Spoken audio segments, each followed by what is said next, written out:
சாப்பிடும் உணவுக்கு தரும் முக்கியத்துவத்தை போன்றே உணவை தயாரிக்கும் கலங்களுக்கும் முக்கியத்துவம் அளித்தவன் தமிழன்.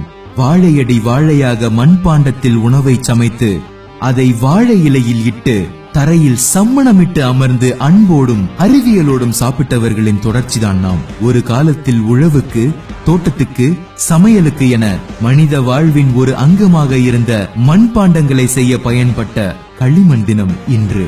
கல்லணை கட்டிய கரிகால சோழன் கூட கல்லணையில் களிமண்ணை பயன்படுத்தி உள்ளான் என்பது நம்மில் எத்தனை பேருக்கு தெரியும்? களிமண்ணை பயன்படுத்தி மண்பாண்டங்கள் செய்யும் தொழிலில் ஏறக்குறைய 3000 குடும்பங்கள் இருந்தன. இன்றைக்கு அவை 300 குடும்பங்களாகிவிட்டன. இன்றளவும் விவசாயத்தில் களிமண்ணை பயன்படுத்தி தான் நீர்ப்பாதையை அமைக்கிறார்கள். களிமண்ணையும் காய்ந்த புல்லையும் வெயிலில் காய வைத்து எரிபொருளாகவும் பயன்படுத்தியவன் தமிழன்.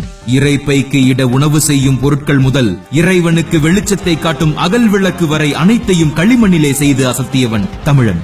அன்று சிறு வயதில் களிமண் பொம்மைகள் செய்து நம்முடைய கலை ஆர்வத்தை நாமே வளர்த்தோம். இன்றோ நம் குழந்தைகளை சேரு நமக்கு சோறு போடாதென பிளே ஸ்கூலில் அனுப்பி பணத்தை கட்டி வராத திறமையை வா வா என்கிறோம்.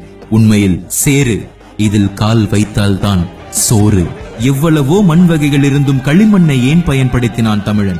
செம்மண்ணில் செய்யும் செங்கலை விட களிமண்ணில் செய்யும் கல் தரமானது. அதை வைத்துத்தான் வீடுகளையும் பாலங்களையும் கோவிலையும் பல கட்டிடங்களையும் அமைத்தான். இன்று புது வளர்ச்சி என மருத்துவ துறைகளில் உலக நாடுகள் களிமண் சிகிச்சையை பயன்படுத்தி வருகின்றனர். ஆனால் நம் விவசாயி அன்றே களிமண் சேற்றை உடல் முழுவதும் பூசி தோல்வியாதி மற்றும் பல நோய்கள் வராமல் தன்னை காத்துக் கொண்டான். ஆம், களிமண் சேற்றுக்கு நோய் எதிர்ப்பு சக்தி உள்ளது.